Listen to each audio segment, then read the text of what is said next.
eduze kwami uformer minister wezokuphepha of police uBheki Cele. Ninjani? Siyaphila baba njani? Siyaphila nathi. Siyaphila nathi.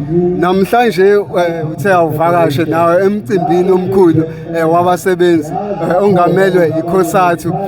Ubudlelwano bakhongolose neKhosathu siyazi ukuthi budala sizwa kanjani ukuba ingxenye yale event yanamhlanje. Baba mina sengirithayile kodwa ngirithayile eHulumeni. Angirithayile entweni zombutho. Mawukhuluma ngombutho ke kumina ukhuluma ngo-ANC ne-Alliance yonke. Ikakhulu kulesi stadium esikusona namhlanje yila uKhosathu azalelwa khona. Ngengxaki ezazikhona ngaleso sikhathi silwa sikhathela ubandlululo. Seso celebrate ke manje. Kodwa asikakafiki le kufanele ukuthi siye khona. Asikakafiki labasebenzi kufanele ukuthi baneliseke khona. Asikakafiki la khona ukuthi abantu abaningi kufanele baqashiwe kakhulu abancane.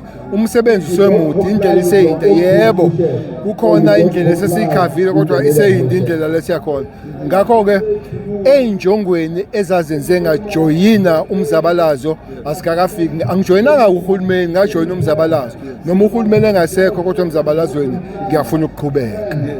Sikhulume kakhulu ngama-incident of late incident whereby kunabantu abaningi abatholakala endaweni zokusebenza ukuthi some of them are undocumented okugcina kwenza inkinga kubantu abasafuna umsebenzi. Kuthini ukuphawula kwakho lo? Indaba yabantu aba-undocumented kunama-department ekufanele adile nakho eSouth Africa. Home Affairs kufanele ichaze ukuthi laba bantu bangene kanjani and all. Bese kuba i-Labour. I-Labour kufanele ibe nama-inspector ukuhamba iyobheka ukuthi abantu abaqashwe lapha baqashwe ngendlela eyiyona. Because ngezwe nje kukhulunywa kakhulu, kukhulunywa nangohulumeni ublenywa, yebo khona.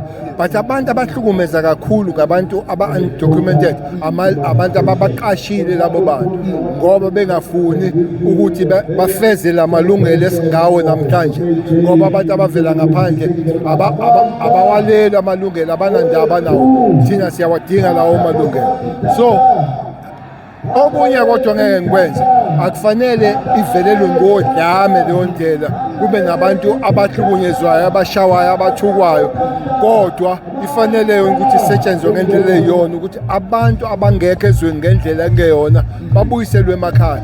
Bese ke lama department ka-government abheke nalezo zinto aqinise isandla ukuthi singenzeki. Asikhulume into esekudala ikhona le Mr. Cele. Kungani uHulumeni kubukeke ngathi udonsa inyawo ngoba okunokuthi iyehle iyanyukela? No, akayidonsi inyawo uHulumeni. Uhulumeni ngizwile nje khona abakhulumayo abe-DA ukuthi lo minister khona usebuyisela abantu abaningi.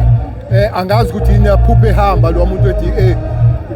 Abantu ababuyiselwe bebephindiswe emuva dala kusekhona omthwaleti nako konke lezo zinto kwi-class esasikuyona. Abantu babefakwe etimelweni bahanjiswe nako konke babuye. Into esingeke siyenze, ngeke sibafake isibhamu, ngeke sibalengise, ngeke sibanqume. Enye mhlambe izinto ekufanele siyenze kakhulu ukuncenga ohulumeni babo ukuthi benze ama-conditions ukuthi labo bantu bangezi la.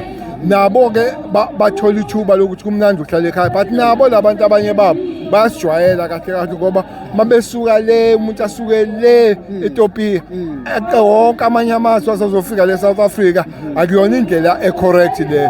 Naleke bayeke kusibribe ngalento yokuthi nathi sasingaphandle. Ngomunye wabantu abadala odali ngangihlela ecampini ngangingadayisa ubhanana emgwaqweni kulabazwa ngakhona. So kufanele bayilungise nabo indlela abahamba ngazo mabefikela. Enye kuzofanele bayinciphise nabo bangabi involved kwi-crime, but nama-South Africans mayedila nabo angakhomithi crime unge-crime, kodwa kona kuzofanele sibambisane ukuthi ilungiswe le ndaba. Siyazi ukuthi usurithayile kuHulumeni. Kunjani ukuhlala ekhaya? Angikahlali kahle ekhaya ngoba namanje njengoba ungibona ngilala namhlanje. Okunye-ke okushiwo izolo kuthiwa kufuna ngibuye ngizosebenza neTheku ama-elections, ngisebenze nomasipala weTheku ne-ROTT yaseThekwini nako konke. Okusho khona ukuthi ngiyahlupheka, bangilanda bengifaka bengikhipha bengenza iyoyo, kodwa umsebenzi wami ngavuma ukuthi ngofele ejokeni makuza ku-ANC. Sibuke kulama elections esiya kuona uyibuka yenza kanjani ANC? I-ANC akufanele ilinde ilanga lama-election, kufanele ibe sensimini. Ukuba sensimini kwethu ikona kuzositshela ukuthi sizokwenza kanjani, kodwa-ke asizuyekela sizolifaka ihlombe sizosebenza kakhulu. Sivale kanjalo, siyabonga isikhathi sakho. Siyabonga.